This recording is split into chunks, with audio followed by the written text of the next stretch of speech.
امام صاحب امام ابو حنیفہ رحمۃ اللہ علیہ کے نزدیک ظہر کا وقت 2 مثل تک رہے گا، اور اس کے بعد عصر کا وقت شروع ہو جائے گا۔ اور امام ابو حنیفہ رحمۃ اللہ علیہ کے برعکس امام مالک، امام شافعی، امام احمد ابن حنبل، امام ابو یوسف، امام محمد رحمہم اللہ، یہ پانچوں ائمہ اس بات کے قائل ہیں کہ وہ کہتے ہیں کہ آپ نے لکڑی گاڑی اور سایہ اس کا آپ نے پیمائش کیا، وہ 6 انچ نکلا اصل سایہ، پھر اس کے بعد آپ نے پیمائش کرتے رہے یہاں تک کہ 1 فٹ 6 انچ جب ہو گیا 1 مثل تک، تو وہ کہتے ہیں کہ یہ 1 مثل تک جب سایہ ہو جائے گا یہ ہے آپ کی ظہر کی نماز کا وقت، اور جب 1 فٹ 6 انچ سے مزید سایہ بڑھنے لگے تو ان کے نزدیک یہ عصر کی نماز کا وقت ہو جاتا ہے۔ تو گویا ان 5 ائمہ کے نزدیک ظہر کا وقت کم ہے اور عصر سے مغرب تک کا وقت کافی طویل ہے،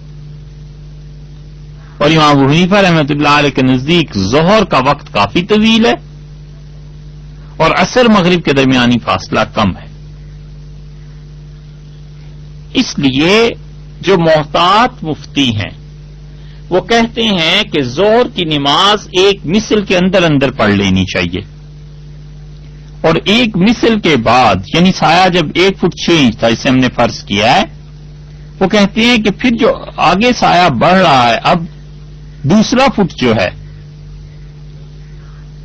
تو عصر کی نماز امام ابو حنیفہ رحمۃ اللہ علیہ کے نزدیک تو اس 2 مثل میں ہوگی نہیں، اور امام ابو یوسف، محمد، شافعی، مالک، احمد رحمہم اللہ سب کے نزدیک ہو جائے گی۔ تو وہ کہتے ہیں اس لیے اختلاف سے بچو اور عصر کی نماز اس 2 مثل کے بعد پڑھی جائے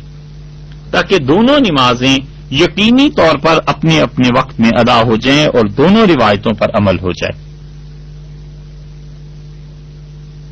اور اگر کبھی غفلت سے ظہر کی نماز پہلے مثل میں نہیں پڑھی جا سکی تو 2 مثل میں بھی اگر کوئی پڑھے گا تو امام ابو حنیفہ رحمۃ اللہ علیہ کے فتوے کے مطابق وہ نماز ادا کر کے پڑھے گا، وہ قضا نہیں ہوئی۔ امام ابو یوسف اور امام محمد رحمہم اللہ کے نزدیک قضا ہو گئی ہوگی، لیکن ان کے نزدیک قضا نہیں ہوئی امام ابو حنیفہ رحمۃ اللہ علیہ کے نزدیک، کیونکہ وہ 2 مثل کے قائل ہیں۔ یہ